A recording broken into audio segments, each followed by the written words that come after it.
Shalom, salam sejahtera bagi kita semua. Puji dan syukur kepada Tuhan yang mempunyai pelayanan, yang telah menganugerahkan sehat dan kuat bagi kita semua.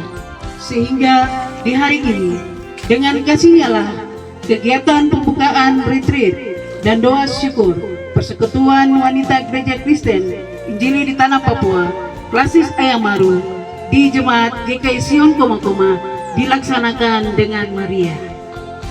Kami ucapkan selamat datang yang terhormat Badan Pekerja Sinode GKI di Tanah Papua.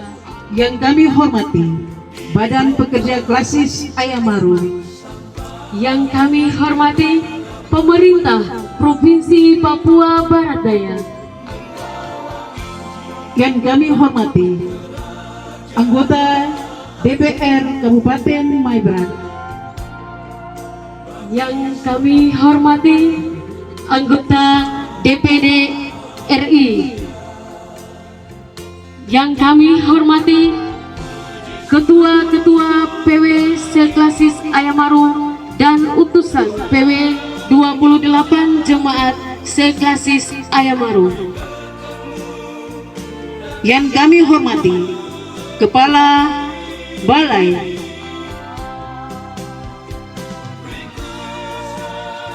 PSKL Wilayah Maluku, Papua Barat Daya.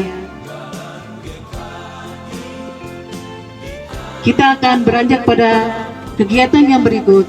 Laporan Kamtibmas selama kegiatan berlangsung oleh pemerintah Distrik Ayamaru Selatan. Dalam hal ini yang mewakili Kepala Kampung Koma. Dengan penuh kasih kami menyapa Bapak Timotius Lemau untuk melaporkan Kamtibmas.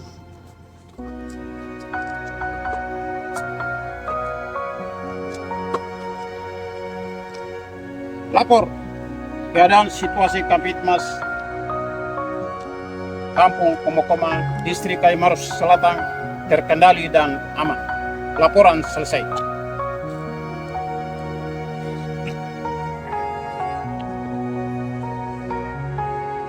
Terima kasih kepada Bapak Kepala Kampung yang telah melaporkan Kamtibmas selama kegiatan berlangsung. Selanjutnya ialah pengalungan cenderamata. Cenderamata yang pertama, Badan Pekerja Sinode di Tanah Papua, Sekretaris Departemen Pelayanan Kasih dan Keadilan dengan kasih Kristus kami menyapa Ibu Pendeta Dora Bangkun STH MM yang akan memberikan cenderamata Ketua Panitia Ibu Novita Sagrim SKN MKM.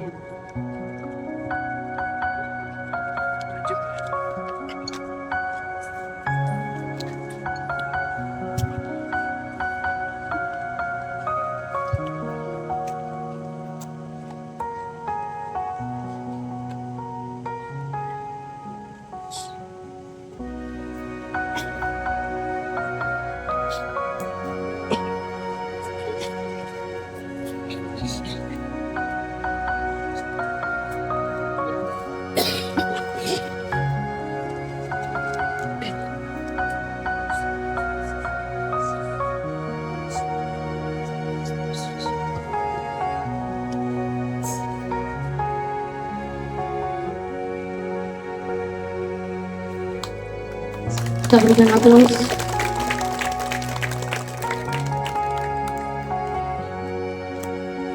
Selanjutnya pengalungan yang kedua, Gubernur Provinsi Papua Barat Daya yang diwakili oleh Pemerintah Provinsi Papua Barat Daya, dalam hal ini Kepala Dinas Lingkungan Hidup, Kehutanan dan Pertanahan, dengan penuh kasih kami menyapa Bapak Julian Kelly Kambu Yang akan memberikan cenderamata mewakili intelektual Kampung Hayo, Bapak Sate Sagrim Eshud MM.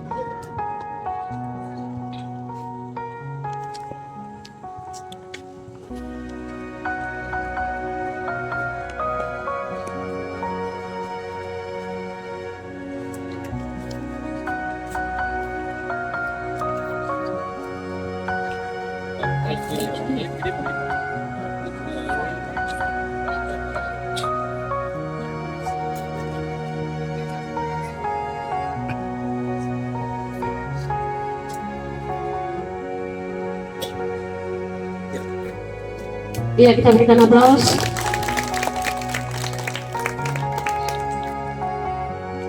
Selanjutnya pengalungan cenderamata yang ketiga, yaitu anggota DPD RI dengan penuh kasih Kristus kami menyapa Bapak Agustinus R. Kambuaya SIP. Pemberi cenderamata pengurus PW tingkat klasis. Dengan penuh kasih kami menyapa Ibu Antonia Solosa SPD.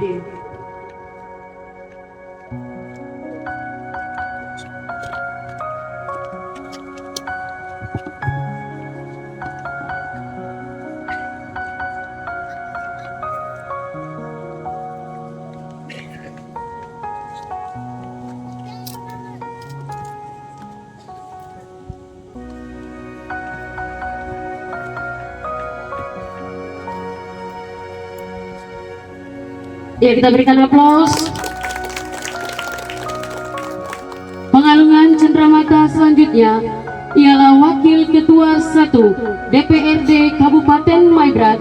Dengan penuh kasih kami menyapa Ibu Yubelina Saflesa yang akan memberikan cenderamata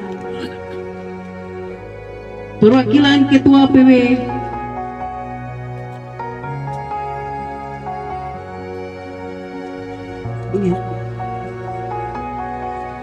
pengurus PW Jemaat, Bakal Jemaat dan Pos yang akan diwakili oleh ibu-ibu dari lingkungan Maranatha Pantai, Temel Sosial.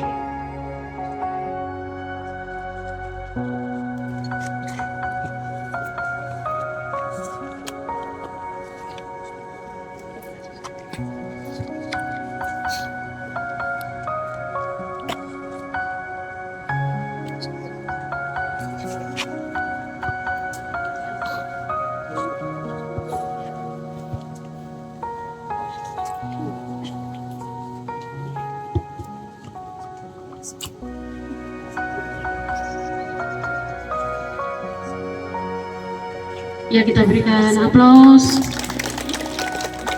Pengalungan cenderamata yang berikut yaitu Ketua Klasis Ayamaro. Dengan penuh kasih kami menyapa Bapak Pendeta Abraham Semunya.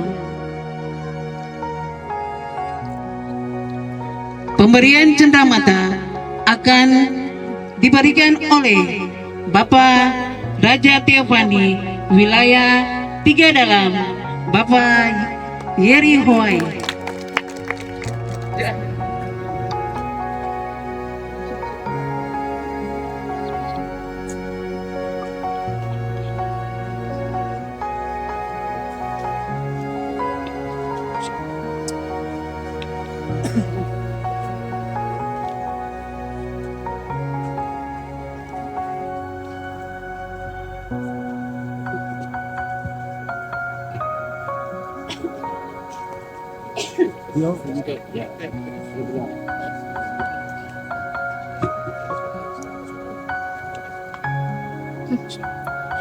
Ya, kita berikan aplaus.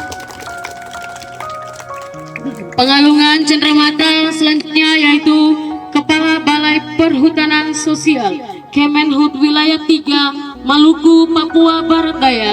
Dengan penuh kasih kami menyapa Bapak Nelson Kainama, Shud MSc, yang akan memberikan cenderamata mewakili pemerintah Kampung Haweo Koma. Dengan penuh kasih kami mengundang Bapak Timotius Lemau.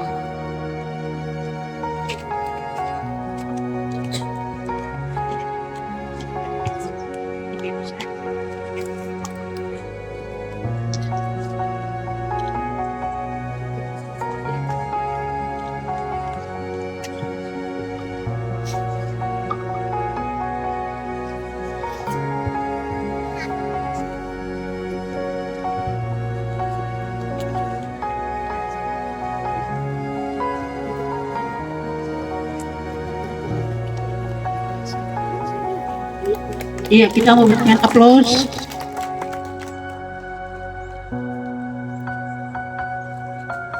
Pengalungan cenderamata yang berikut mewakili Persekutuan Ibu-Ibu Sara Klasis Ayamaro.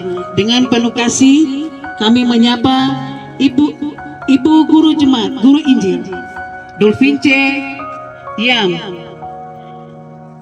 yang akan memberikan cenderamata mewakili Ibu-Ibu PW dan orang tua Ibu Milka Kambu.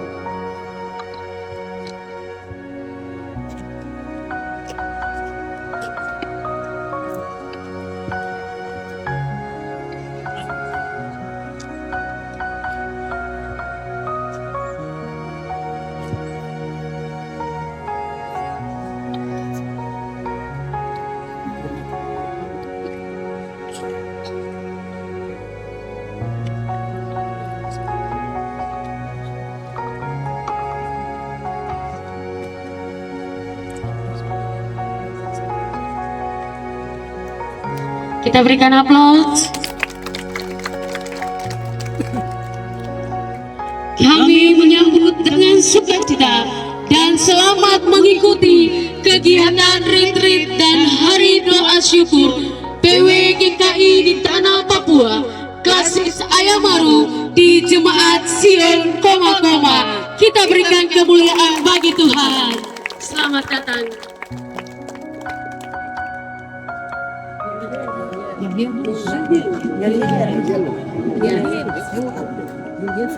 Ya, kita dengar yel-yel dulu dari Ibu PW. Semangat dari Ibu PW untuk melayani.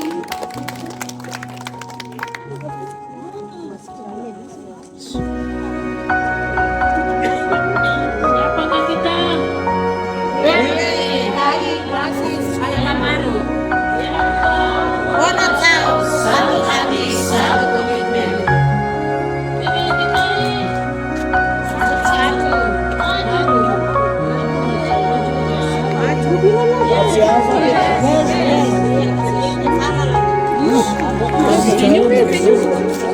Kita akan bersama-sama dengan tamu undangan kita menuju gedung gereja Jemaat Sion Koma. puji-pujian kami. Haleluya, kita berikan kemuliaan bagi Tuhan. Hangat-hangat negeri Papua, negeri yang indah dan hormat. Selamat memberi. Haleluya, selamat datang Bapak Ibu tamu undangan di Jemaat GKI Sion Koma-Koma. Haleluya. Kami persilakan para tamu undangan untuk bersama-sama kita menuju ke gedung gereja Jemaat GKI Sion Koma-Koma. Negeri yang indah.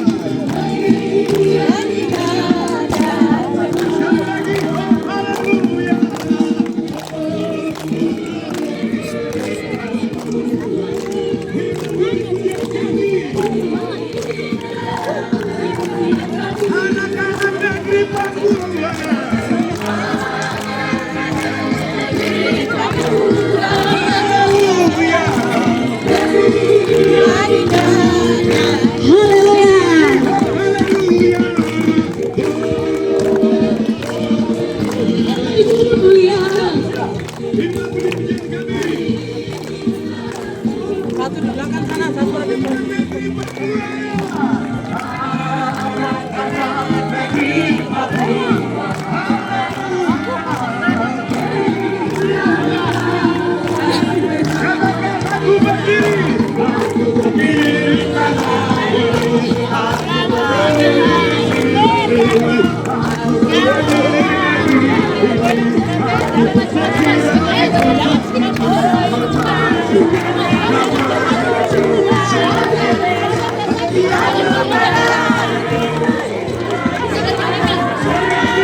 Shalom. Yang terhormat Badan Pekerja Sinode GKI di Tanah Papua, yang kami hormati Badan Pekerja Klasis AMR, yang kami hormati Pemerintah Provinsi Papua Barat Daya, yang kami hormati anggota Seklasis AMR yang berbahagia di hari ini. Tentunya kami mengucapkan puji dan syukur kehadirat Tuhan yang Maha Kuasa yang mempunyai pelayanan sehingga mempertemukan kita di saat yang berbahagia ini dalam rangka Hari Doa Syukur yang dilakukan di Gereja GKI Sion Koma. Adapun susunan acara pembukaan telah kita lalui bersama. Yang kedua, doa kegiatan. Yang ketiga, sambutan. Sambutan yang pertama mewakili Sinode GKI di Tanah Papua. Sambutan yang kedua mewakili DPD RI. Sambutan yang ketiga mewakili pemerintah Provinsi Papua Barat Daya sekaligus membuka dengan resmi kegiatan Ibu ini betul luar biasa karena ibu punya kegiatan, kami diundang dan lebih apresiasi lagi sebagai Gereja Kristen Injili di Tanah Papua. Kami menghormati dan sangat menghargai apa yang dilakukan oleh PW GKI di Klasis GKI Maibrat dengan menghadirkan dinas maupun kami dari Departemen Pelayanan Kasih dan Keadilan hari ini dan besok. Selain kita bersyukur karena Hari Doa PW GKI Tanah Papua, tetapi juga sesuatu yang sangat mendasar, yaitu bagaimana kita bicara tentang efek rumah kaca. Atau saya mau bicara dengan bahasa sehari-hari, bagaimana kita bicara tentang punya lingkungan. Dan sama minta kita tepuk tangan untuk mama dong semua. Kalau hari ini PW di Klasis GKI Maibrat Bapak Ketua sampai dengan meminta kami untuk datang bicara tentang lingkungan di sini, maka Mama Dong sebenarnya sedang melakukan punya tugas yang besar. Tugasnya apa? Mama Dong itu yang membawa dan memberi kehidupan. Jadi kalau mereka sudah minta kita datang, berarti Mama Dong tahu ada masalah. Tanah ini punya masalah karena tanah itu Mama. Jadi kalau Mama sakit, Mama kering, Mama rasa panas, Mama menangis, maka hutan, lingkungan di sekitar kita juga menjadi rusak. Karena itu Mama berbicara tentang punya kehidupan, dan kita nanti dengar apa yang Dong pikirkan tentang kehidupan di tanah adat, masyarakat adat, suku-suku di Maibrat sini. Sebab itu apa yang Mama Dong buat, yang hari ini kita akan bicara itu sesuatu yang luar biasa. Gereja Kristen Injili di Tanah Papua pada sidang dan memberikan tempat kepada manusia untuk saling menghargai. Yang kedua, semua anggota GKI di Tanah Papua berjanji bersama-sama. Itu berarti kita semua warga GKI Tanah Papua berjanji bersama bahwa kita akan menjaga alam lingkungan bagi kesejahteraan dan kehidupan manusia di atas tanah Papua. Sekali lagi kita tepuk tangan karena beliau adalah Maibrat yang kami hormati, anggota DPRD Kabupaten Maibrat dan anggota lain sebelumnya hadir, yang kami hormati Kepala Seksi Perhutanan Sosial wilayah Maluku Papua, dan kami hormati Bapak Raja dengan ciri khasnya, trofinya yang saya lihat di sini dipakai, di Solo juga dipakai, luar biasa. Kepala kampung, semua anggota yang hadir, izinkan kami untuk membacakan sambutan Gubernur Papua Barat Daya. Beliau menyampaikan permohonan maaf karena sekiranya beliau yang hadir langsung. Tapi pada hari ini juga 6 gubernur di tanah Papua pertemuan bersama Menteri Dalam Negeri Jakarta. Dan beliau merekomendasikan kami untuk hadir dan membacakan sambutan beliau.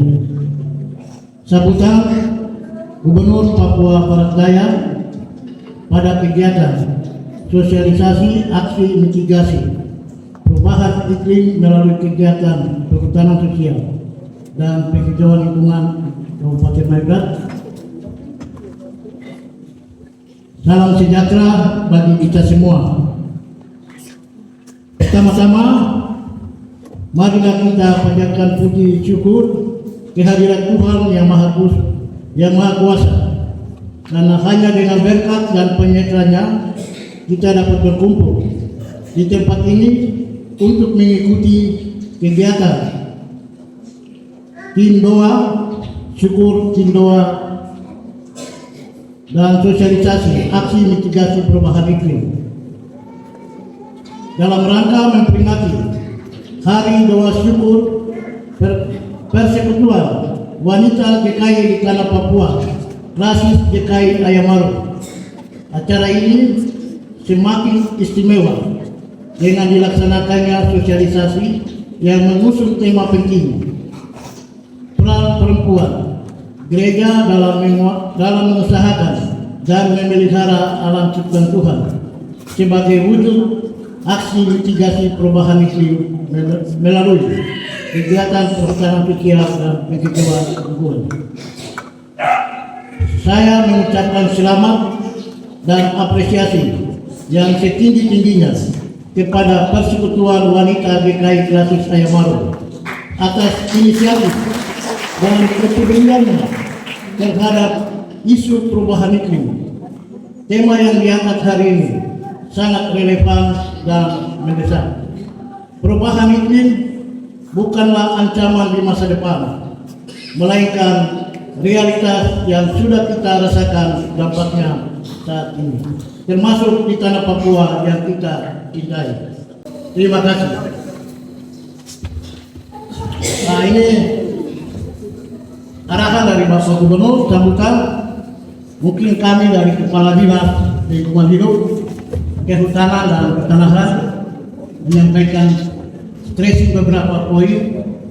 Yang pertama, bumi yang kita tinggal ini sudah tidak panas lagi. Bumi ini sudah mendidih. Temperatur bumi saat ini 1,5 derajat. Seluruh dunia sedang mempertahankan supaya panas itu tidak sampai 2 derajat, tetap di bawah 1,5. Bagaimana supaya di bawah 1,5? Ada banyak jalan ke Roma, tapi untuk menjaga temperatur bumi hanya satu: tanam pohon.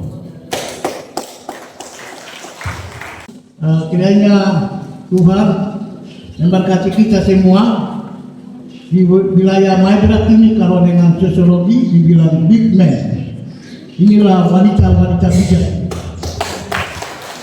pria berwibawa. Jadi dari wanita, kalau wanita sudah bersatu berdoa, tembok Yeriko pasti runtuh. Kalau wanita sudah berdoa, semuanya berubah. Tidak ada yang tidak bisa kalau wanita sudah mulai. Di atas langit masih ada langit, dan apapun yang ada di bawah langit ada waktunya.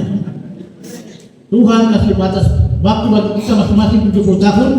Kalau lebih 80 itu pun dengan penderitaan. Atau ada yang gaya di usia 80, bagaimana Pak Ketua DPD?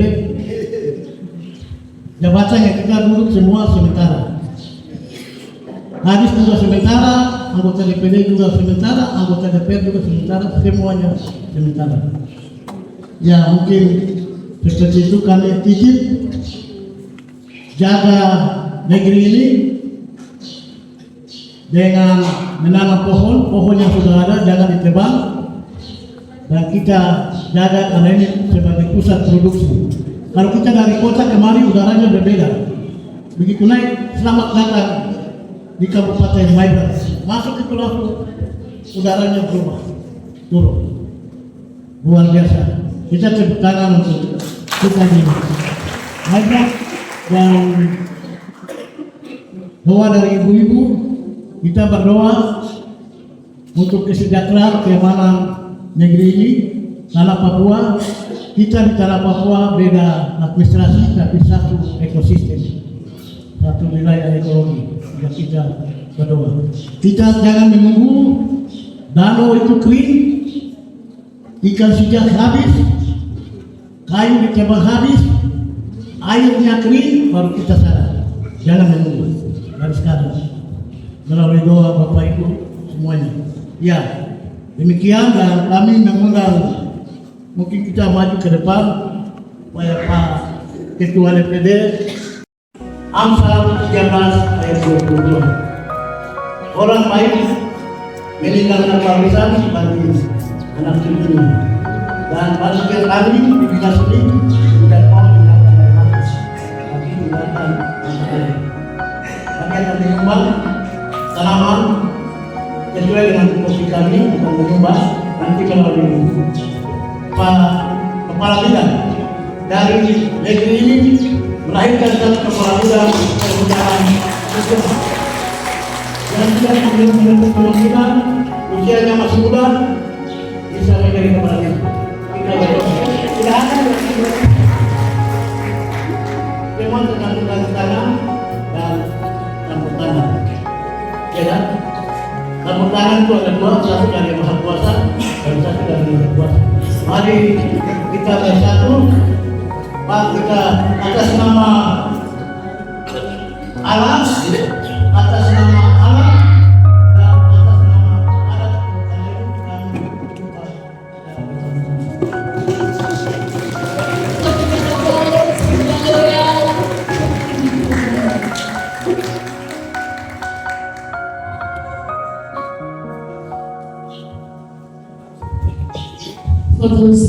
kami kebenaran Allah belum diberitakan di bumi, bahkan di bumi manapun.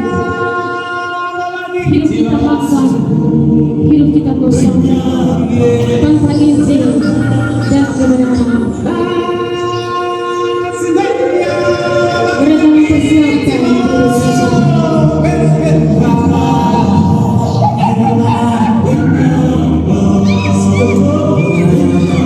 dan siap mendengar kebenaran firman.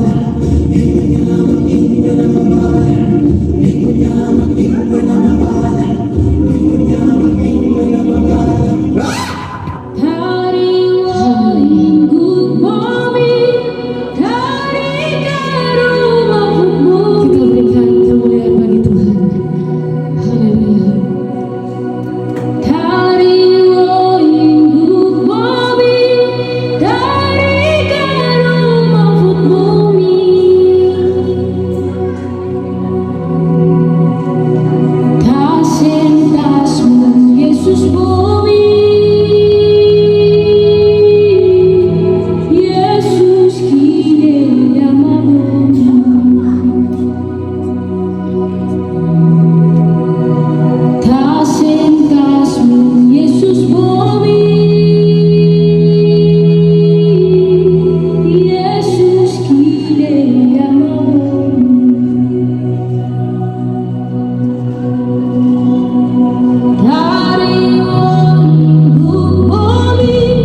time tadi sudah dilewati karena mengingat waktu dan ada agenda-agenda lain sangat padat. Ini terutama Bapak Kadis ini beliau tadi tidak sebenarnya harus datang. Ini melalui konfirmasi yang bertubi-tubi dan puji Tuhan beliau bisa tiba di Maibrat ini dengan suatu perjuangan yang cukup luar biasa. Ini saya Bapak Senator dengan Ibu dari Sinode ini sangat luar biasa, bisa meluangkan waktu dan biaya dan tenaga. Mereka bisa meluangkan waktu dan bisa tiba di Maibrat Kampung Koma-Koma untuk menghadiri kegiatan kita ini. Kita sangat luar biasa. Baik, terkait dengan kegiatan kita ini, kita akan mengisi dengan kegiatan sosialisasi aksi mitigasi perubahan iklim yang dilakukan dari kegiatan dari Klasis. Namun kami dari Dinas Lingkungan Hidup, Kehutanan dan Pertanahan Provinsi Papua Barat Daya menganggap ini suatu penting untuk kita mengkampanyekan tentang isu perubahan iklim. Tadi kita sudah mendengar sambutan dari Bapak Gubernur dan arahan dari Bapak Kadis tadi. Bumi ini sudah tidak lagi panas, tapi sudah mendidih. Oleh karena itu kita harus mensosialisasikan itu. Maka kami menghadirkan orang-orang yang berkompeten di tanah Papua dan Indonesia yang berbicara tentang masalah lingkungan hidup untuk hadir di Jemaat Koma-Koma dalam rangka kegiatan doa syukur wanita PW Klasis Ayamanu. Oleh karena itu kami mengundang dengan hormat narasumber kita yang pertama dari Sinode GKI di tanah Papua, Ibu Pendeta Dora Balobur STH MM, Sekretaris Departemen PK2 atau Pelayanan Kasih dan Keadilan Sinode GKI untuk maju depan mengambil posisi. Yang kedua Bapak Kepala Dinas Lingkungan Hidup Kehutanan dan Pertanahan Provinsi Papua Barat Daya. Yang ketiga Bapak Senator kita Bapak Agustinus R. Kamoya SIP SH. Dan yang keempat Bapak Nelson Kai MM untuk menyampaikan materi juga untuk maju ke depan terkait dengan pelanggaran HAM. Dan kita belum pernah ada sih, belum sampai di Kisor sana. Ibu ini sudah sampai di Kisor sana dan tidur di Kisor sana dalam kemarin aksi mendampingi masyarakat di Kisor sana sampai Natal juga kemarin di Kisor sana. Nah jadi beliau yang akan menyampaikan materi karena kita di GKI di tanah Papua mempunyai pengakuan iman GKI di tanah Papua itu.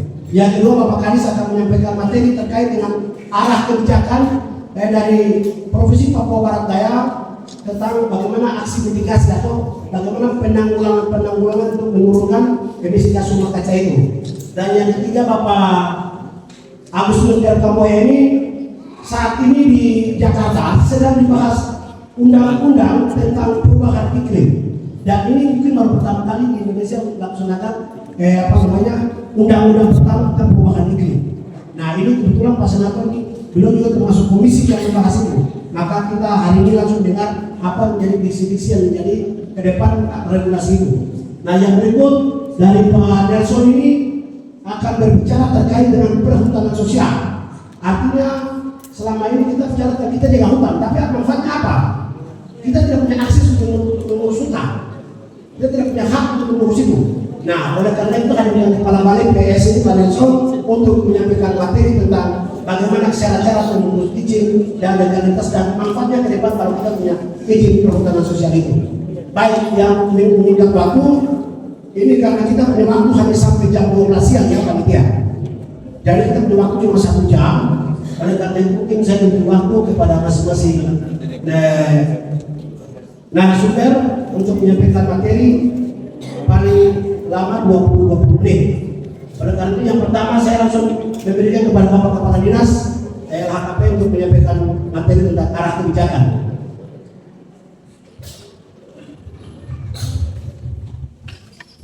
Ya, terima kasih. Kami sangat bersyukur karena mungkin saya 10 tahun di kota sebagai Kepala Dinas Lingkungan Hidup kemudian di provinsi, hampir semua denominasi gereja sudah pernah lakukan bicara masalah lingkungan. Nah, ini harus suara ini datang dari gereja, pesan moral, pesan pastoral ini harus dilakukan. Karena apa? Bumi yang kita tinggal ini sudah tidak panas, tapi begini. Kita harus bawa pesan moral itu dari gereja. Kita tidak bisa lagi bicara di balik surga, surga sangat sudah aman. Tapi di bumi ini bagaimana? Jadi untuk mencegah bumi kita sekarang temperatur buminya 1,5 derajat Celcius. Itu saja kita sudah sangat panas. Bagaimana kalau dia naik?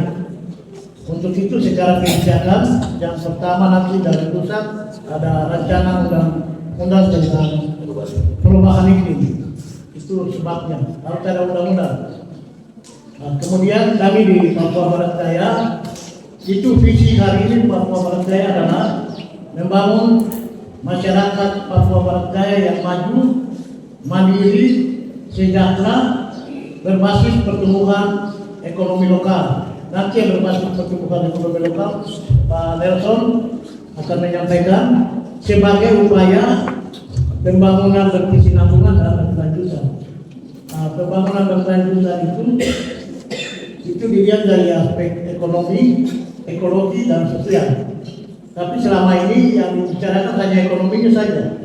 Orang bicara perutnya saja, ekonominya saja. Jadi pohon ditebang.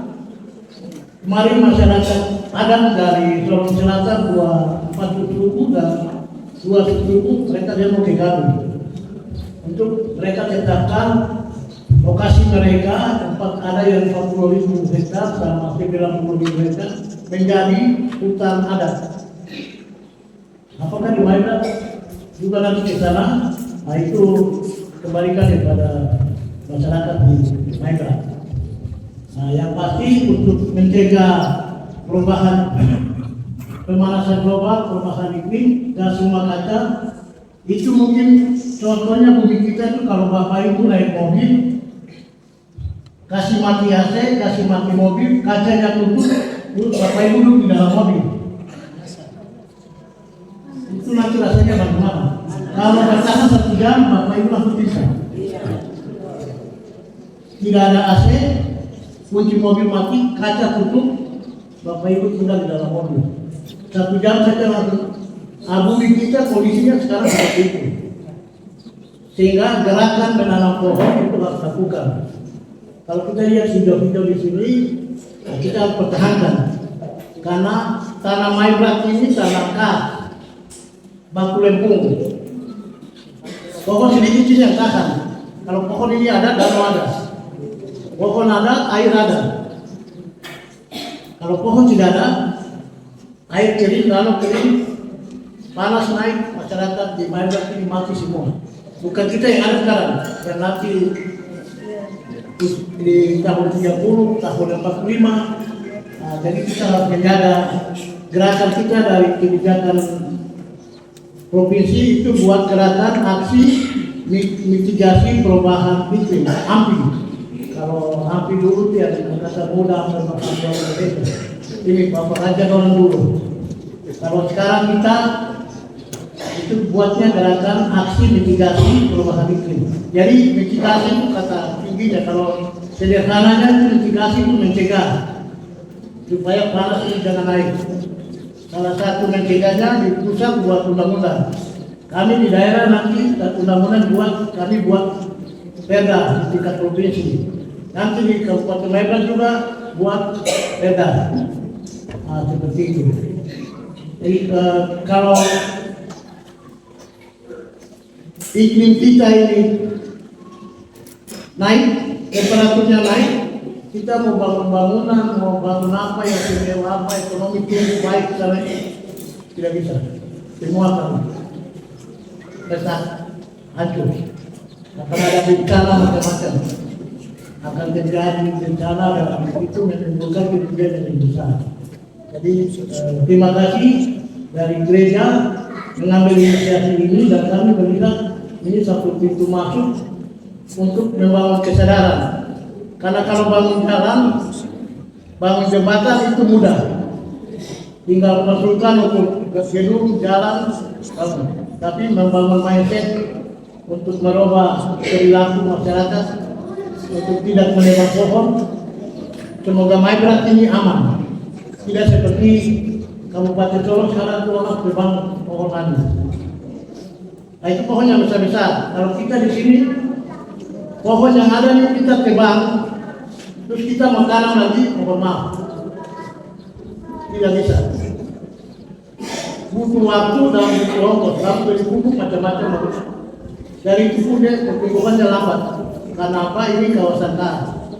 Mungkin beberapa hal terkait dengan pemanasan global, perubahan iklim, kita jaga karena bumi kita ini tidak panas lagi, sudah mendidih. Dan di kebijakan daerah kita lagi menunggu rencana undang-undang perubahan iklim kami bisa lanjuti. Yang pasti Bapak Gubernur selalu stressing semua pimpinan OPD dalam membuat program kegiatan lingkungannya itu harus diperhatikan, dokumen-dokumen lingkungan, AMDAL, analisis mengenai dampak lingkungan itu salah satu kriteria. Jangan tinggal pada kemarin di Raja Ampat, seorang diperkurikan, nikel, itu ada yang punya AMDAL, ada yang tidak tanam, kejar ekonominya daripada ekonomi. Ya mungkin sementara dari kami dalam waktunya memang tidak seperti itu lain, nanti kita diskusi kalau ada yang besar. Baik, terima kasih Bapak Kepala Dinas Lingkungan Hidup, Kehutanan dan Pertanahan Provinsi Papua Barat Daya yang memberi gambaran kepada kita secara umum tentang apa itu mitigasi dan rencana-rencana aksi yang akan dilakukan oleh pemerintah Provinsi Papua Barat Daya. Ya, kita lanjut kepada materi kedua kepada Ibu dari Sinode untuk menyampaikan materi tentang peran serta perempuan persatuan wanita dalam aksi menjaga perubahan iklim ini. Oleh karena itu waktu harus kami berikan kepada Ibu Pendeta. Saya berdiri. Saya diberi tanggung jawab untuk bicara mengenai peran perempuan gereja. Jadi kita semua kita akan bicara tentang perubahan iklim, dan ini kita mau bicara dari pengakuan iman GKI di tanah Papua. Mungkin untuk pertama kali gereja-gereja satu-satunya di GKI tanah Papua punya pengakuan iman akan bicara tentang lingkungan hidup, tentang pemeliharaan hidup. Bisa next? Ya, ini peta GKI tanah Papua. Kita punya 70 klasis, 13 klasis persiapan.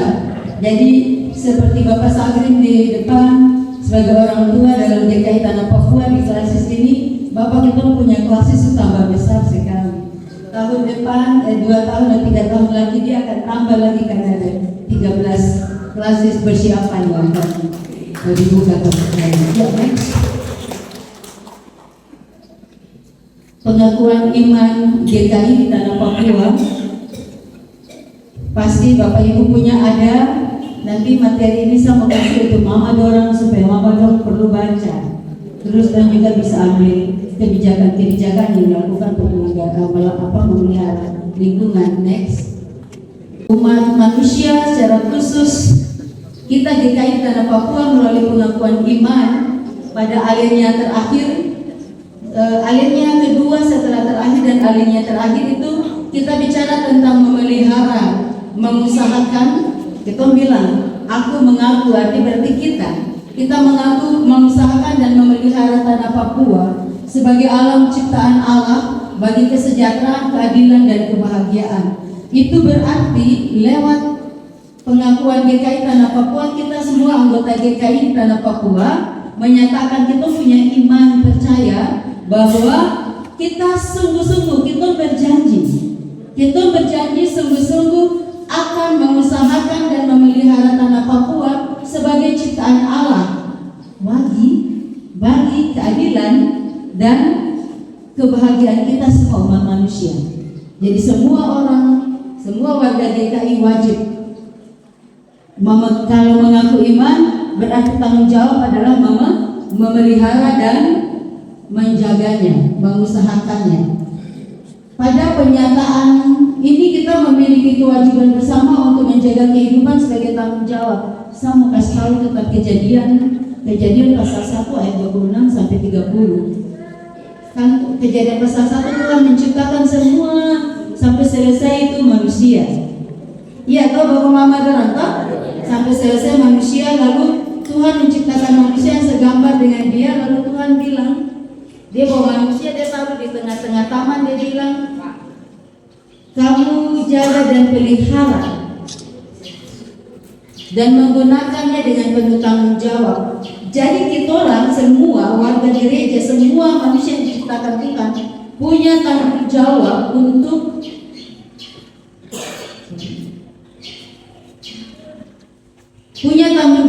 bukan kewajiban, tetapi punya tanggung jawab untuk menjaga lingkungan, untuk mengelola kau punya hutan, kau punya tanah seluruh ciptaan Tuhan dengan penuh tanggung jawab.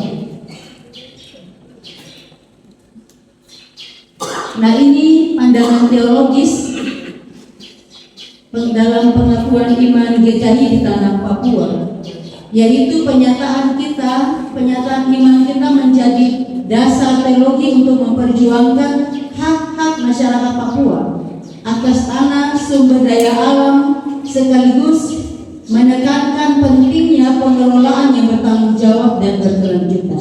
Jadi kamu tidak hanya pakai tanah, pakai hutan, pakai kebun, terus selesai.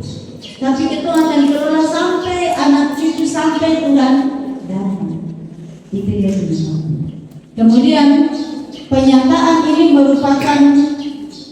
mengatakan bahwa Tanah Papua adalah ciptaan Allah. Kita orang Papua, kita warga GKI mengaku bahwa negeri ini adalah ciptaan Allah yang dipercayakan kepada kita, untuk dikelola dengan bijaksana. Konsep ini berakar pada pemahaman Kristen bahwa manusia adalah penata layanan. Manusia itu menata, bukan pemilik mutlak dari Allah. Jadi ketomik Tuhan kasih beton pakai tong atau tong kelola dengan bertanggung jawab, karena kita tahu bahwa itu Tuhan punya dan Tuhan kasih untuk kita. Mungkin akan menyampaikan kepada kita supaya sama-sama kita memberi masukan untuk apa yang kira-kira ke depan. Karena mungkin Bapak Ibu, kita di Papua ini sudah menjaga hutan, tapi kira-kira apa yang kita bisa mendapatkan? Nah, ini yang harus kita bicara lewat Pak Senator kita ini, supaya kita orang Papua yang sudah menjaga hutan ini bisa ke depan kita juga bermanfaat daripada kita menjaga hutan ini. Oleh waktu kami langsung berikan kepada Bapak Senator.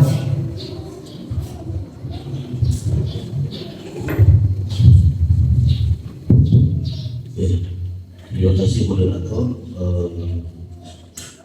Saya mohon izin berdiri. Terima kasih Ibu Bapak sekalian, terutama Ibu Bapak Kadis, Ibu Pendeta Dora, ini aset kita di GKI. Jadi saya pertama kali pulang dari Jawa, saya terlibat juga dengan urusan Freeport. Tiba di Jayapura itu sudah dengan ibu ini. Jadi mungkin saya dapat berkat Tuhan juga berdiri di sini karena kesediaan waktu itu bersama kakak ibu. Jadi supaya ibu tahu bahwa kakak ini satu-satunya perempuan, di luar banyak perempuan yang lain, di luar banyak pendeta-pendeta kita yang lain. Kami di Jayapura hampir belasan tahun urusannya pertama dengan solidaritas pedagang asli Papua. Kalau Jokowi datang ke Jayapura waktu itu hanya nonton bola dan urus pasar, itu karena kakak ini kita punya perjuangan waktu itu. Nah, ada namanya Pasar Mama Papua di tengah kota itu. Nah, ini kakaknya sudah urusan perempuan marginal yang terpinggirkan dan tidak dapat los tempat jualan, digusur sampai kita tidur di DPR di Taman Imbi itu berhari-hari, sampai mulai dari Suebu sampai Enebe. Jadi saya ikut kakak ini cukup lama, jadi sampai akhirnya saya pulang ke Sorong. Dan hari ini ketemu di sini kan umur panjang. Jadi kakak ini satu-satunya. Jadi mohon izin saya singkat saja. Jadi saya capek juga Pak moderator, Pak Kadis. Kalau orang mulai sebelum ini fresh from the oven, jadi baru keluar dari oven. Jadi satu kehormatan buat saya diundang ke sini, dan ini berhubungan juga dengan tugas hari-hari saya di DPD. Bapak Ibu, soal perubahan cuaca ini saya sendiri alami, dan sekarang saya ada di sini jam 11. 2 minggu lalu saya dari Jepang, kembali sampai Jakarta hari Jumat, Sabtu, Minggu saya balik ke Korea, kembali tiba di Jakarta, langsung diperintahkan ke Batam. Batam ini saya dikasih tugas, masalahnya beda seperti di sini soal pohon. Di Batam ini, jadi masyarakat pesisir itu mereka tanam kayu patok begitu untuk lihat air mulai bergeser dari mana. Jadi kita bertetangga dengan ada negara Singapura di situ. Mereka timbun semakin maju, tekanan air laut semakin ke sini. Jadi perubahan cuaca itu untuk kita yang hutan seperti ini, tapi untuk daerah pesisir berbeda lagi. Itu juga terjadi di Kepulauan Seribu di Jakarta, dan hampir karena tugas rancangan undang-undang ini, saya sudah hampir keliling 3 negara dan beberapa provinsi. Dan tugas memang diberikan oleh mandat oleh undang-undang maupun oleh pimpinan pada saya, dan salah satu yang saya bawakan hari ini adalah rancangan undang-undang perubahan iklim. Dan apa yang Pak Kelly sampaikan bahwa bukan lagi panas tapi mendidih, itu betul. Saya saksikan dengan mata kepala sendiri. Jadi tidak hitung tahun baru air laut itu naik, tidak. Jadi mereka tanam kayu patok di situ bahwa besok itu air sudah naik sampai sini. Cabut lagi kasih pindah semakin air naik. Jadi kalau perubahan iklim di wilayah pesisir itu kasusnya beda lagi. Lalu sumur air yang ada di situ, gelombang pasangnya naik, itu bayangkan, ini air tawar, air laut, ombak hantam naik masuk di sumur situ. Mau minum air di situ, air sudah berubah lagi, air rasa pahit, sudah campur aduk. Nah, itu contoh perubahan iklim di wilayah pesisir. Nah, apa yang kami kerjakan sebagai anggota DPD di sana itu ada pertarungan sejumlah undang-undang di negara ini dan sejumlah bidang. Kami bertarung, siapa punya gol duluan. Nah, saya baru kemarin menyelesaikan undang-undang mineral batubara itu hasil perubahan yang ditetapkan. Lalu yang berikut ini sama undang-undang masyarakat adat. Selain DOB itu satu bagian yang juga masuk dalam prolegnas prioritas. Nah, undang-undang perubahan iklim ini ada beberapa substansi, Pak Kadis dan teman-teman dari Balai, yaitu pada bagian terakhir itu yang hari ini kita lakukan. Ini masih rancangan. Kita doakan melalui doa syukur ini, ibu-ibu bantu kami berdoa. Di undang-undang yang lain pikirnya babat, gali, tebang itu. Nah, kami yang mulai coba mau tahan itu dengan cara bikin undang-undang ini.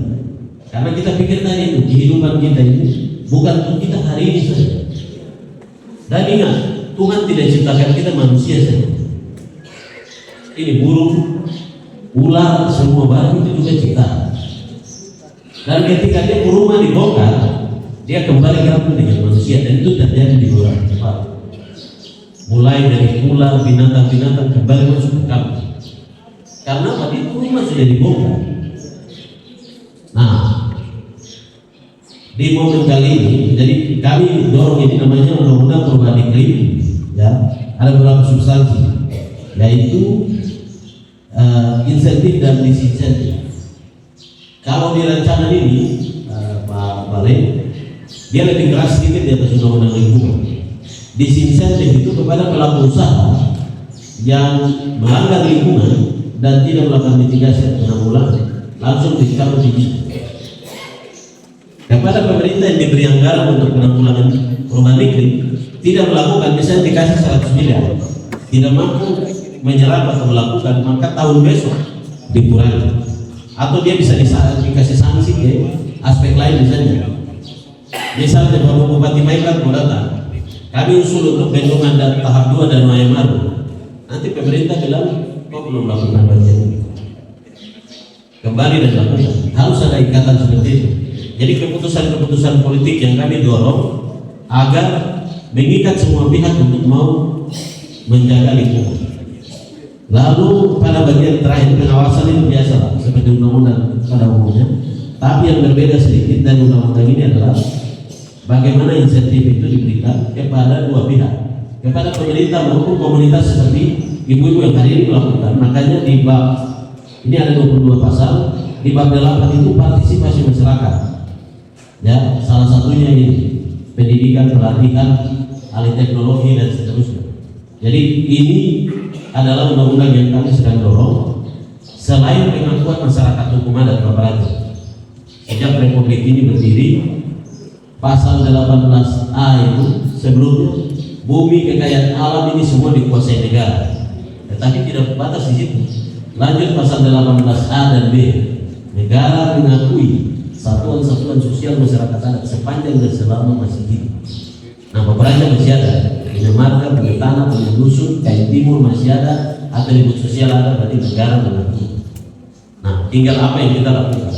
Nah, itu jadi di periode ini kami dorong undang-undang ini dengan pengakuan masyarakat hukum adat selain daerah otonomi baru. Kalau ada yang ikuti di media, saya kemarin ada di Palembang soal penyelesaian konflik Maibrat, negara berjanji di hadapan masyarakat itu bagian lain. Tapi yang paling penting adalah soal lingkungan. Dan betul, Bapak Ibu, tadi Pak Kelly sampaikan di sini, jangankan pemerintah Maibrat, pemerintah Kota Sorong saja. Saya kemarin rapat dengan 5 pengembang perusahaan perumahan di Sorong, yang rumah-rumah subsidi itu KPR atau itu. Bayangkan kalau ada 1000 rumah, mereka bor sumur, berarti 1000 sumur. Berarti dia sekali menyengat, semua kasih hidup dalam 1 jam, sumur air tanah langsung pulang. Dan mereka sadar itu, mereka bilang ke saya kemarin, saya sudah ketemu pemerintah kota, kalau boleh pemerintah kota bangun PDAM itu hidupkan kembali untuk ambil air dari kali dan bagikan, sebarkan ke rumah, daripada ambil air tanah. Air tanah itu sama seperti Jakarta, hari ini setiap tahun itu 1 tahun itu turun berapa senti. Jadi kalau kita lari di Jakarta Utara atau di daerah dekat laut, kita lihat laut di atas sana, kita ada lari, tinggal tunggu air bah saja turun. Nah, itu Sorong yang daerah rawa, daerah bawah itu bor air 1 kali dapat. Maibrat ini kan pegunungan, mata bor tidak ada ditabrak di gunung-gunung batu. Tadi Pak Kali bilang betul, kami macam di Kambuaya, di Kampus Kampung, di Ibu, itu kita semua kan sumber dari daya dataran gunung yang sama. Kalau daerah itu rusak semua, berarti kita di bawah terpaksa lari ke sumur bor. Nah, tapi tantangannya juga Pak Kadis dan Ibu, Pak Kabale, kita semua serukan jaga hutan, jaga lingkungan, Pertanyaan selanjutnya, setelah kita jaga itu sudah ada berapa?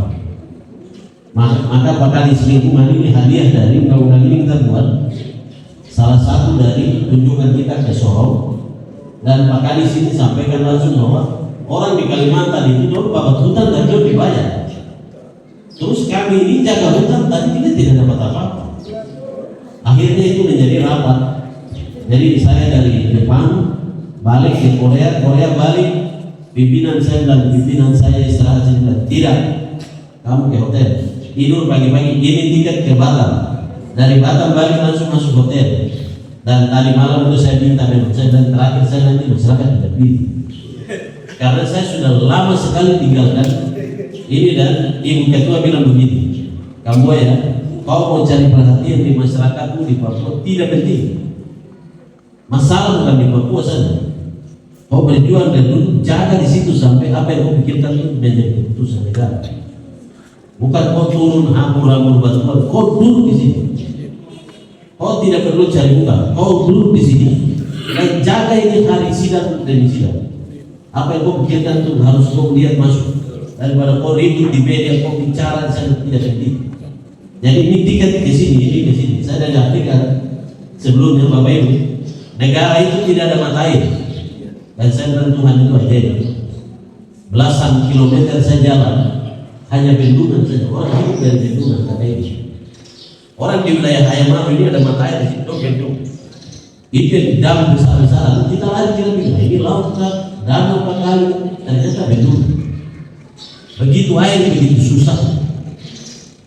Orang harus punya pilihan. Sementara kita yang punya itu mata-mata air semua kita kasih rusak. Kami buang air saja dengan menyesuaikan. Saya menyesuaikan cuaca sampai dengan detik dan saya masih mengantuk. Karena saya harus sesuaikan jam dari Jepang ke Korea, Korea kembali ke Indonesia, Indonesia saya ke Papua sudah berapa jam sampai sekarang begini. Jadi kalau mereka di sana sudah menuju nol sama, mereka sudah punya rencana 50 tahun Pak Desi. Mereka bikin tanah cuma 6 hektar, 50 tahun nanti, 50 tahun nanti itu sampahnya cuma taruh di sini. Sudah cetak jadi paving block untuk bikin jalan. Mereka sampai begitu, tapi kita masih di tadi pilih sampah, botol, plastik, kardus, karton itu bisa. Saya dengar kabar, meskipun saya jauh-jauh di Jepang, ada satu mata-mata di sini, bahwa ikan di Ayamaru itu orang sudah tidak beli. Saya bilang kenapa? Nanti sebentar saya tanya di sana. Isu yang beredar bahwa ikan makan bebas.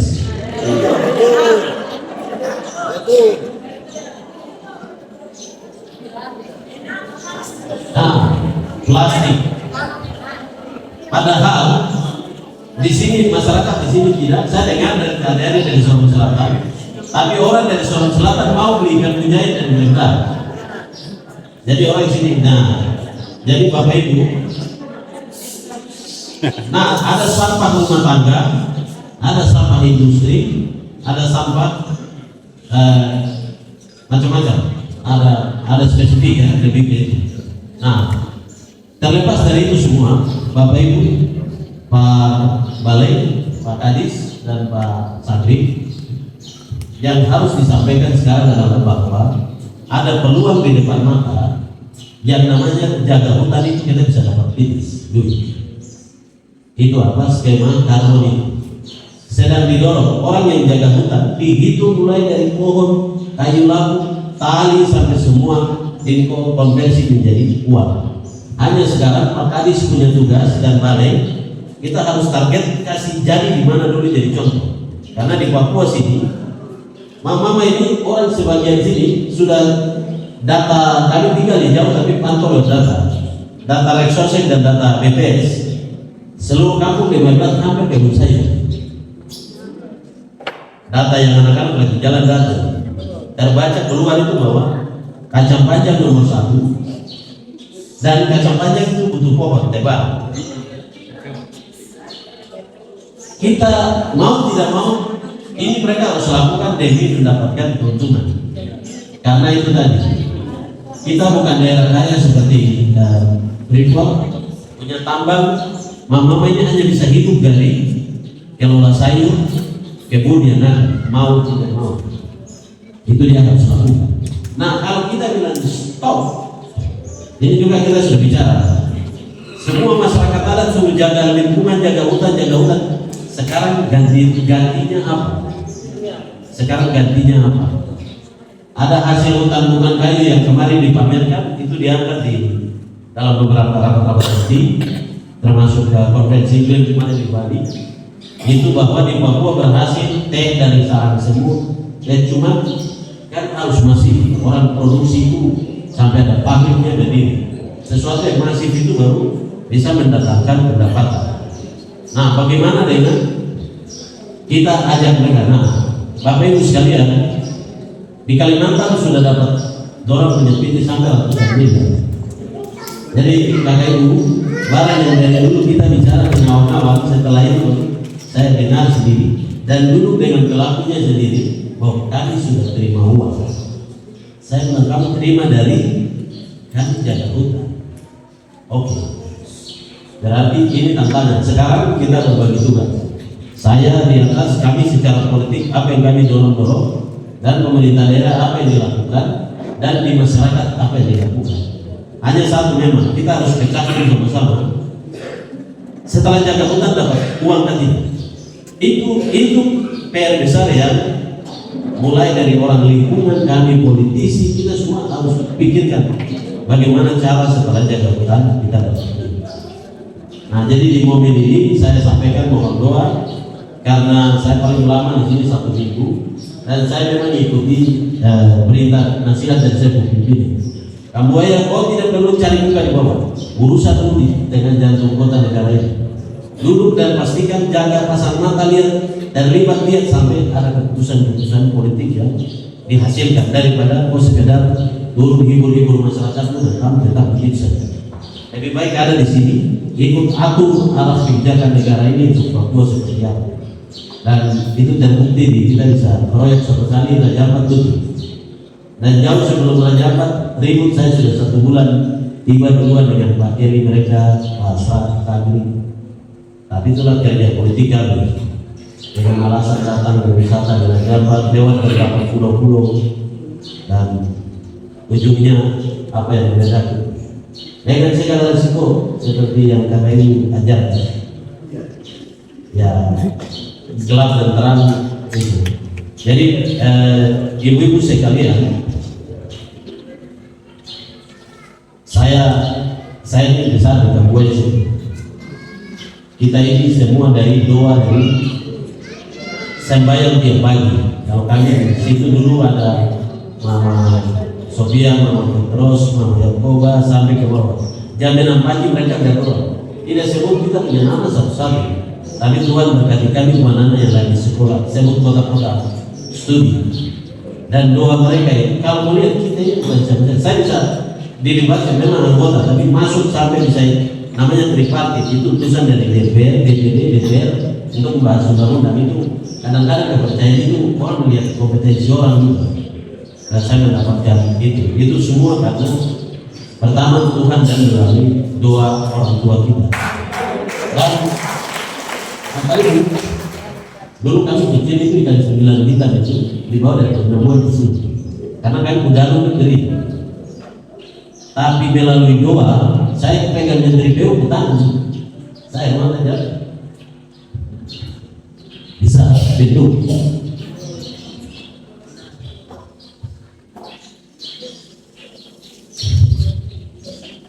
Saya bilang, Pak, ini kayak dua kali, meskipun sekian lama, akhirnya dibentuk. Kalau tidak kan batang air yang menyumbang kita banyak malu seperti karena pembangunan apa-apa, tidak ada air yang sumbang lagi. Lalu kita hidup dari dua, dari wilayah darat, dari wilayah sana. Lalu dari konservasi negara ke 8 bendung nasional, termasuk bendungan Solo, bendungan di Sumatera, nah dan memang masuk salah di tanah Papua. Jadi tempat saya sedikit itu. Akhirnya pemangkasan anggaran itu nanti lebih ayam tetap selesaikan waktu dekat. Makanya pekerjaan sedang jalan. Saudara kita Pak Webinau dilantik kembali kemarin untuk melanjutkan pekerjaan ini sampai selesai. Kami ini tidak bisa tidak, tapi lihat itu kan menjadi kebanggaan kita. Jadi itu yang bisa saya sampaikan soal menuju nol sampah. Memang kita perlu kerja keras dan tidak bisa saling salahkan, tidak bisa saling menuntut.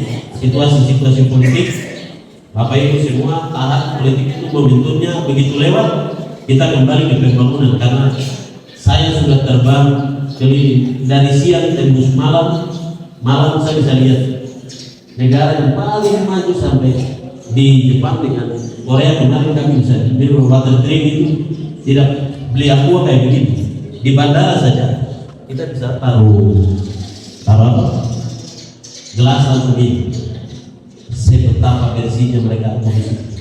Tapi itu negara yang paling maju, kita ini kan perlahan-lahan ke sana. Jadi itu yang bisa saya sampaikan. Lebih dan kurang itu mohon maaf panjang lebar, tapi secara politik di lembaga yang kami punya kami dan saya di komite 2 lagi sudah negara salah satunya lingkungan hidup. Jadi apa yang bisa kami perjuangkan secara politik tetap kami lanjutkan terus. Jadi sekian, terima kasih waktu saya diberikan. Terima kasih.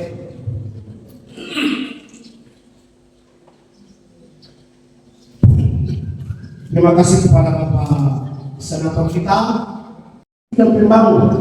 Jadi makanya beliau dipakai di Jakarta untuk berpikir tentang kebijakan nasional yang berdampak kepada kita di Papua. Nah itulah kenapa beliau hanya banyak di Jakarta. Makanya disarankan kenapa dia harus di Jakarta membuat regulasi, karena kita negara hukum. Kalau aturannya di atas kalau salah kita tetap ikut. Nah oleh karena itu kita bersyukur Pak Senator ini dia ada di Jakarta, tidak saja bahas terkait dengan undang-undang iklim, tapi juga baru selesai bahas terkait dengan undang-undang mineral, pertambangan dan energi.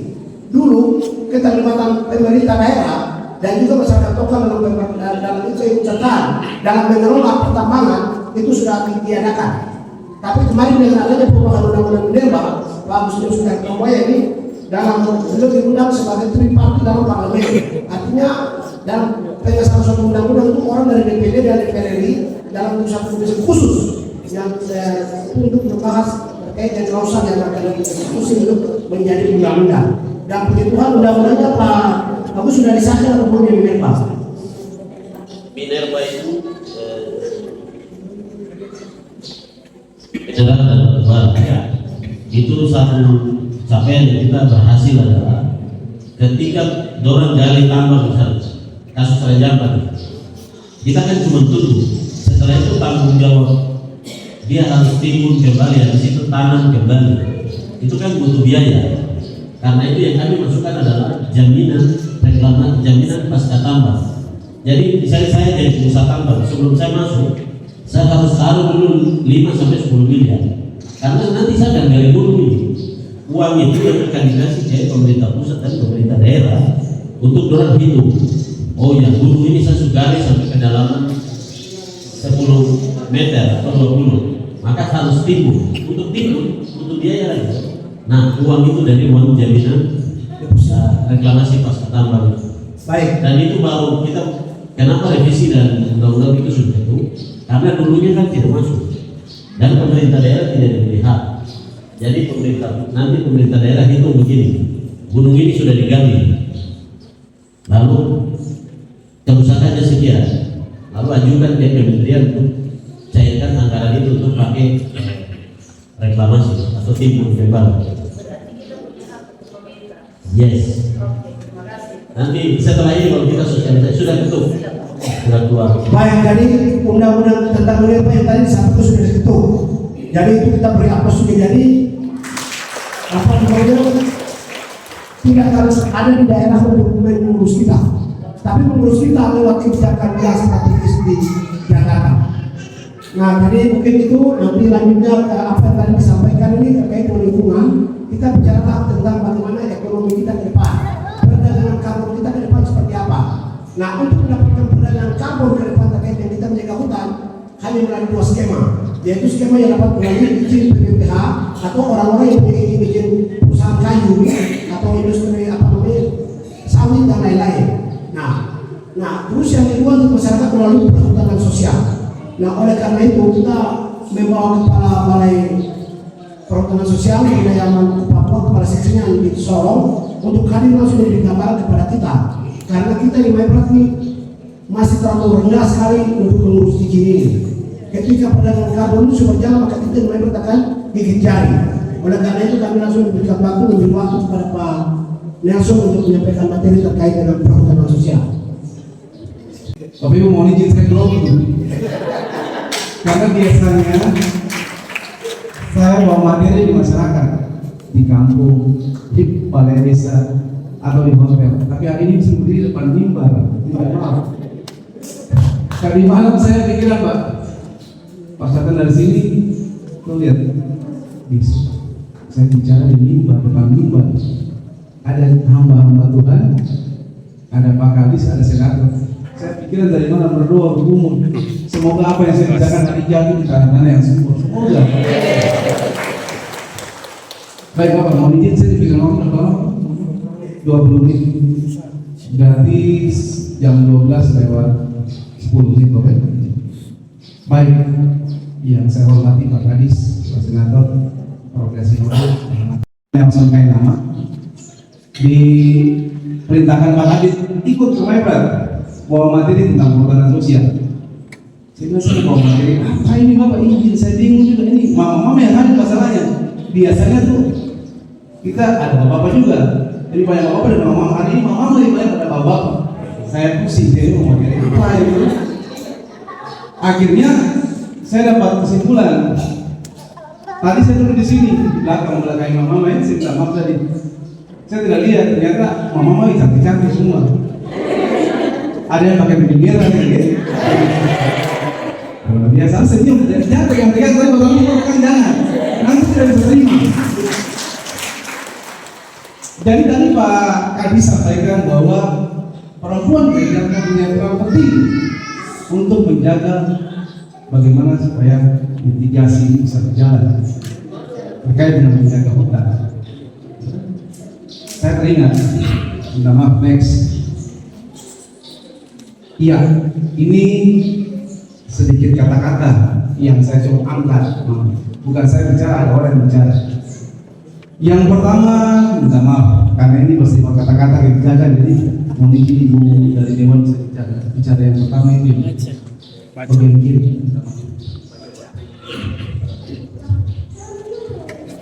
Penghargaan dan kepercayaan tidak dapat diminta, tetapi didapatkan ketika kita konsisten menunjukkan sikap dan perilaku yang patut dihargai dan dipercaya.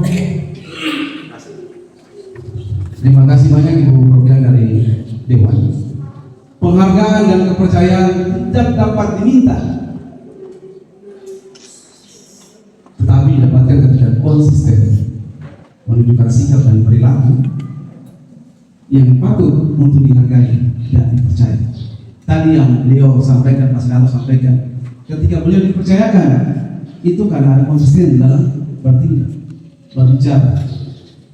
Saya yakin Mama semua bisa. Ya. Yang kedua, tadi Ibu sebentar apa? Penghargaan, mungkin bisa baca ya sebelah kanan Ibu. Silakan, jadi boleh nggak masalah. Izinnya.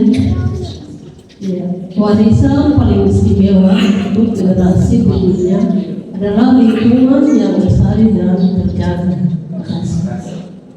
Saya ulang mama semua, bapak-bapak juga yang hadir. Warisan paling istimewa untuk generasi berikutnya adalah, sama-sama kita baca, lingkungan yang lestari dan terjaga. Siapakah warisan selanjutnya? Kalau yang hadir hari ini kayaknya ada yang 30-an, ada yang 40-an, ada yang 60-an, ya. Ada yang masih ABG juga, ya. Angkatan babel gue maksudnya gitu. Warisan itu adalah ada warisan nanti yang gendong, untuk pada kita yang menarik sini itu warisan. Dong butuh konsisten kita untuk menjaga lingkungan tetap lestari dan terjaga untuk selamanya. Tersepakat? Pakat deh, Mama Mai? Oke, next. Amsal 3 ayat 19 sampai dengan 22. Tadi malam saya pikir juga nih, bicara di gereja itu sebagai firman Tuhan gitu. Untungnya saya Nasrani, untungnya Nasrani. Jadi ada punya Alkitab. Walaupun ada dalam HP, dalam bawah Alkitab sebenarnya. Saya pikir harus kasih materi tentang sedikit firman Tuhan tentang bicara tentang menjaga lingkungan. Saya ambil Amsal 3 ayat 19 sampai 22. Ayat 19 mengatakan bahwa dengan hikmat Tuhan telah meletakkan dasar bumi, ada tembok, Dengan pengertian ditetapkannya langit, dengan pengetahuannya air samudra raya terpencar dan awan menitikan embun. Ayat 21, hai anakku, janganlah pertimbangan dan kebijaksanaannya itu menjauh dari pertamu, pelihara itu, maka itu akan menjadi kehidupan bagi jiwa dan perhiasan bagi hati. Itu dari Amsal, bukan saya bicara, tapi firman Tuhan yang bicara. Dikaitkan lagi Bapak dan Mama. Filosofi tadi ada yang benar di sini, mau dikembangkan. Tadi ada yang benar di sini. Kalau tuh lihat filosofi tadi, ada yang bisa cerita ke saya dengan kostum yang pakai tadi di bawah lumba-lumba, betul ya? Dari akar-akar pohon mungkin di atas pakai imitasi cendrawasih, betul ya teman-teman? Itu melambangkan bahwa antara hutan dan dia punya alam lingkungannya harus tetap dijaga. Ada hutan, bapak bisa lihat cendrawasih. Ya. Firman Tuhan katakan seperti itu, bapak dan mama semua, kau harus jaga hutan. Satu kesepakatan Amsal 3 ayat 1. Next. Nah, tadi ada kambing merah. Saya lihat banyak yang pakai merah nih. Bisa baca yang bagian atas. Ini merah jadi ini bisa baca yang bagian atas.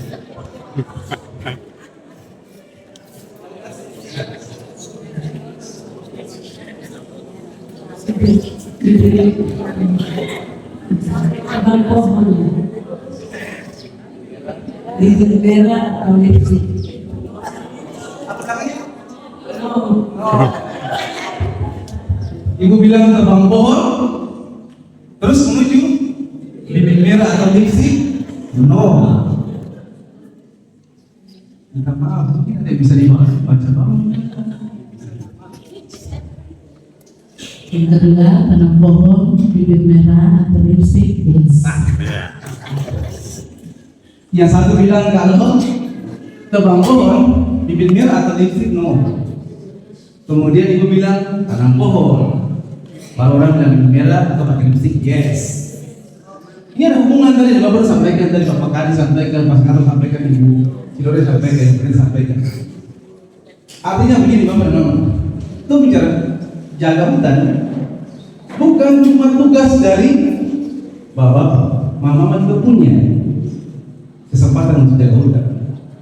Tanggung jawab untuk memelihara warisan yang paling istimewa adalah lingkungan hidup kepada generasi kita.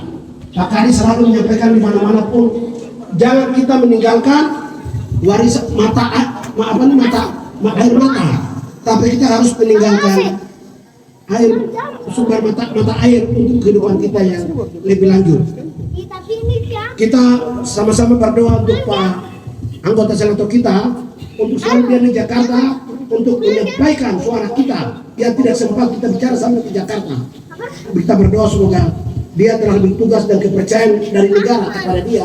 Inilah perbuatan Teofani ini. Kita menjadi pembangunan bukan saja di Nuugena, di tanah Papua, tapi kita sudah harus go nasional dan internasional. Itu pula Pak Kadis, kita terus memberi doa, semangat dan juga dukungan kepada Bapak Kadis yang telah meluangkan waktu pulang ke Sorong sebentar.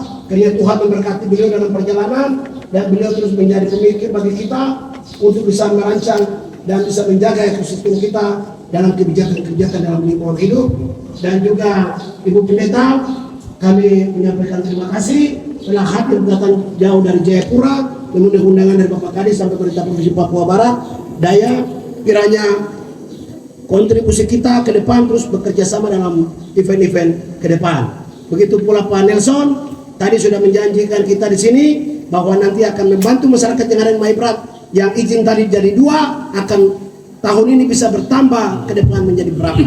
Dan Bapak Ibu ingat, kita pemerintah keterbatasan anggaran, kita digandeng juga oleh mitra-mitra NGO kita, mitra pembangunan. Contohnya di sini ada WWF, ada Ekonusa, ada Konservasi Indonesia, Konservasi Internasional. Nanti mereka ini kita minta bantu untuk sama-sama dengan kita. Yang penting kita punya luasan ada, nanti mereka yang turun untuk memfasilitasi kita dengan budget anggaran dan lain-lain. Begitu. Baik, sekali lagi Kami menyampaikan terima kasih dan kita beri aplaus kepada keempat narasumber kita. Kiranya apa yang kita diskusikan hari ini tidak hanya sebagai acara seremonial belaka, namun kita bertanggung jawab kepada Tuhan dengan melakukan menjaga aktivitas lingkungan di tempat tinggal kita masing-masing. Shalom, Tuhan memberkati.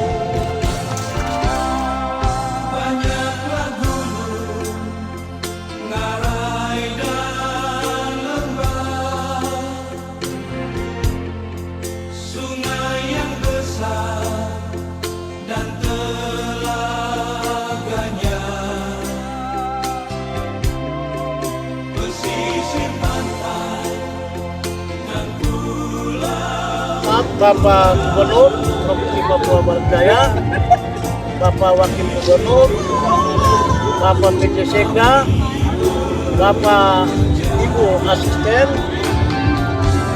Bapak Nafakri. Hari ini kami serentakkan dalam melaksanakan perintah dan instruksi Bapak Gubernur. Ini terjadi di gereja kolaborasi antara ibu-ibu basis Aymaru terkait dengan syukuran doa dan sekaligus fertilisasi mitigasi dampak perubahan iklim. Karena bumi ini sudah tidak panas lagi, tapi sudah begini. Dan koma-koma kita kasih koma dulu, nanti kita lanjut lagi. Tuhan memberkati kita semua. Salam untuk semua yang ada di sana. Ya, ini grup Nabi Mes, tapi kebetulan hari itu hari ulang tahun. Bersama semua Sapahnya semua. Ya.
Tapai wanang marai tori doana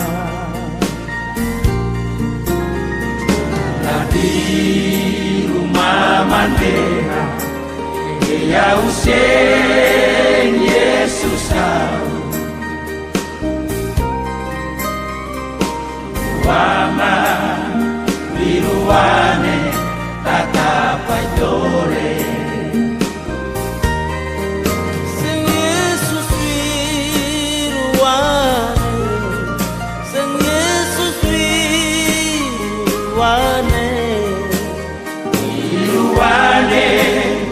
biruane tatapai dore tanah ini nyaina takopane Arari nemukavyo arerapa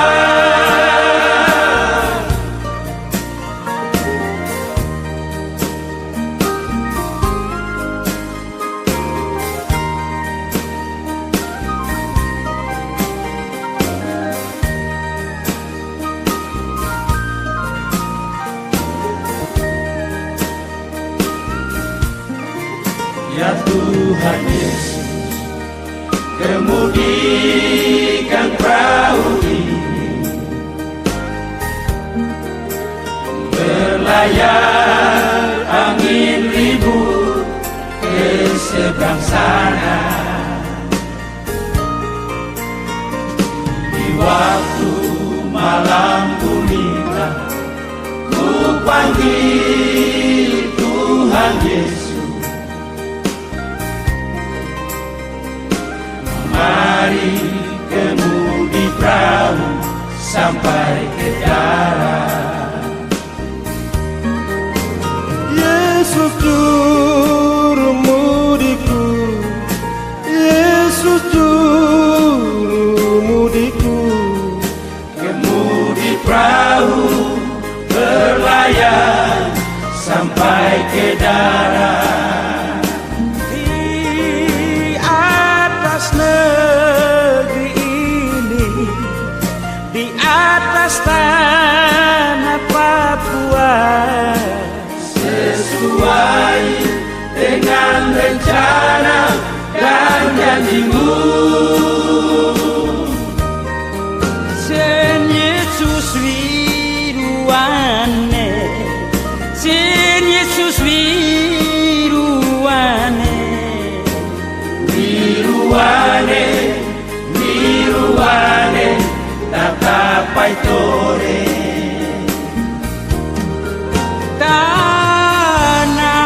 Tananune nyana kakopane